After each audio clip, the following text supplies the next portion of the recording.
Hay una etapa en la vida que es muy, pero muy importante para las mujeres y también para las familias completas, que es la etapa del embarazo. Sin embargo, hay algunas dolencias que se pueden padecer cuando están en este periodo y que la verdad que lo hacen muchísimo, pero muchísimo más complicado. Me refiero a la preeclampsia. Escuchamos ese nombre y la verdad que no entendemos quizás muy bien de qué se trata o qué puede producir. Por eso hoy día estamos conectados ya con un médico, un doctor especialista en el tema, don Ricardo Díaz. Él es ginecólogo y especialista en medicina materno-fetal de la clínica Bupa de Santiago. Doctor, muy pero muy bienvenido. ¿Cómo está? Ahí tenemos algunos problemas. Yo por lo menos no lo escucho todavía al doctor. Vamos a arreglar esa conexión. Sin embargo, este periodo es importante. Dice que es quizás el más bonito. Ahora sí, buenos días. Ahí sí, lo escuchamos, doctor. ¿Cómo está? Bien, bien, gracias. Muy contento de estar con ustedes. No, yo feliz también de que podamos un poco bajar. Y hay mucho temor relacionado con la preeclampsia, incluso antes de que cuando uno quede embarazada, empiezan como estos fantasmas a decir, ten cuidado con esto, ¿qué puede suceder? Entender primero el concepto, ¿qué es la preeclampsia? Mira, la preeclampsia es un cuadro hipertensivo propio del embarazo que en general aparece después de la semana 20, 22, y que se caracteriza por aparición de cifras tensionales elevadas, pérdida de proteínas en la orina, y esto puede además comprometer otros órganos. Más o menos nos afecta entre un 4 y un 8% de nuestros embarazos, y es una condición que es de alta preocupación porque nos genera prematurez, es decir, tenemos que sacar a los bebés antes de que nazcan, porque es como el tratamiento en definitiva de esto. Hay que interrumpir el embarazo para que el cuadro empiece a regresar. Y en algunos casos puede llegar a ser severa y complicar a nuestras mamás en general en su salud por esta afección de múltiples órganos que tienen. Doctor, ¿y se puede saber antes si uno tiene mayor o menor predisposición, quizás de pronto, no sé si genética o de otra forma, para padecerla en el minuto? Mira, lo más importante es que actualmente están las condiciones para poder hacer algunos sistemas de pesquisa de pacientes que tienen más riesgos de presentarla. Y esto parte además por el control preconcepcional, que para nosotros es muy bueno que nuestras pacientes, cuando se quieren embarazar, concurran para que nosotros podamos ver si hay factores de riesgo antes del embarazo, por ejemplo, obesidad, en las mamás que tienen más de 38 años, que es bastante ya común en sus primeros embarazos. Si hay algunas condiciones como problemas a los riñones, gente que tiene cuadros como lupus, como alguna dolencia reumatológica, si tienen antecedentes familiares de preeclampsia. Entonces todo eso ya lo podemos empezar a manejar desde antes del embarazo, y fundamentalmente que si han tenido hijos previos nos cuenten cómo fue ese embarazo. Porque ¿Cómo fue la experiencia anterior? Un embarazo normal, la verdad que si no han cambiado mucho las condiciones, el riesgo que haga una preeclampsia en este embarazo disminuye. Eso. Y luego tenemos nosotros, y yo creo que ya está un poquito más esparcida en nuestra población, los famosos exámenes de screening o de pesquisa de pacientes de riesgo, que lo hacemos fundamentalmente entre las 11, 14 semanas y entre las 20 y 25, donde mezclando resultados de la ecografía, antecedentes de la mamá, sus características, peso, por ejemplo, si fuma y otros, podemos hacer un cálculo de riesgo, y a las pacientes que tienen alto riesgo de preeclampsia podemos hacer algunas intervenciones, sobre todo si esta pesquisa de riesgo la hacemos entre la semana 11, 14, bajo las 16 semanas fundamentalmente. Por eso es que es tan importante dos cosas, y quiero recalcarlo: hacer estos exámenes y hacerlos en lugares donde se hace correctamente, porque es una información que es de mucho valor para nosotros, para poder ir clasificando los embarazos de alto o bajo riesgo y poder tomar las medidas necesarias para disminuir estos riesgos de tener preeclampsia. Doctor, ¿cuáles son los síntomas de la preeclampsia? Mira, pueden desde ser asintomáticas y las encontramos con exámenes, pero fundamentalmente son los aumentos progresivos de las cifras de presión arterial. Perfecto. Por eso que en cada control de embarazado debe la paciente asegurarse que le tomen sus presiones arteriales. Eso es fundamental, porque esa es nuestra primera alarma.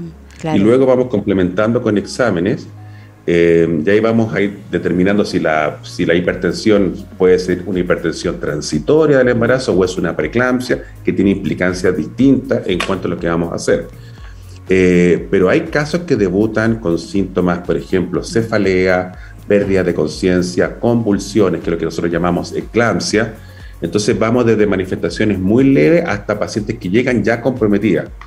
Afortunadamente la mayoría debuta por estas alzas de presiones arteriales y que nos activa la maquinaria de hacer los diagnósticos, pero la alerta para clasificar a la paciente si es preeclampsia o no, y si es preeclampsia el segundo paso es ver si es de una característica de severidad o no, porque eso nos va a llevar a definir distintas semanas de interrupción del embarazo. Yeah. Entonces, es bien importante ir muy ordenado en el planteamiento de esta paciente y no dejar pasar cifras tensionales, sobre todo si ya son 2 o más presiones que la paciente te informa.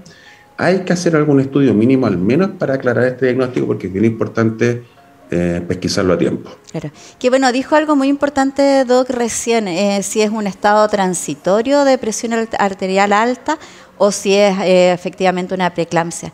¿Cómo podemos hacer la distinción o cómo el médico, qué debemos nosotros tener o preguntarle a nuestro médico para poder decirle, por favor, verifique esto?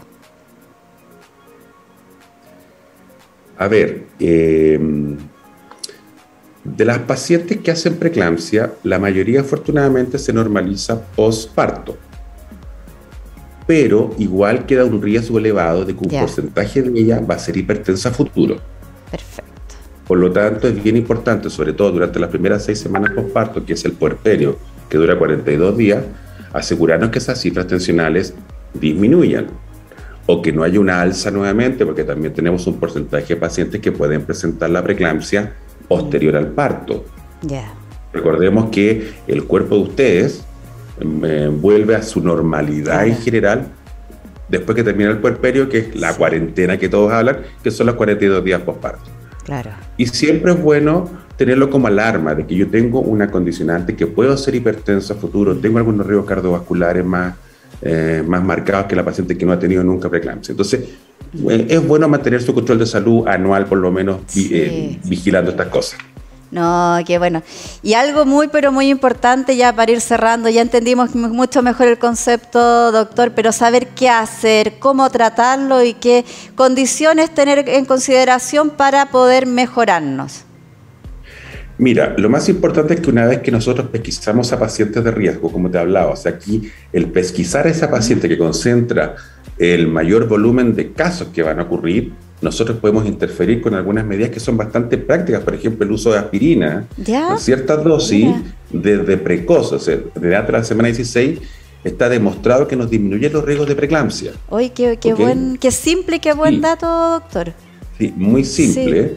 En las pacientes que corresponde hacerlo y modificar peso, estrategias de vida saludables. La sal también me imagino bajarla.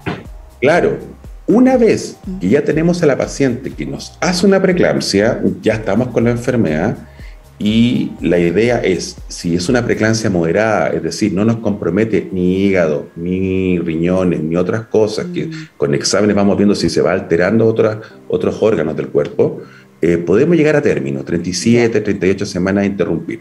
Pero en las preeclampsias severas, ahí lo más importante es tratar de poder ganar la mayor cantidad de semanas para que el bebé no salga tan prematuro, pero en ocasiones cuando ya tenemos signos de severidad que tienen indicación de erupción, no nos queda otra alternativa que tener que interrumpir el embarazo y a la semana que sea pensando en que este es un fenómeno progresivo.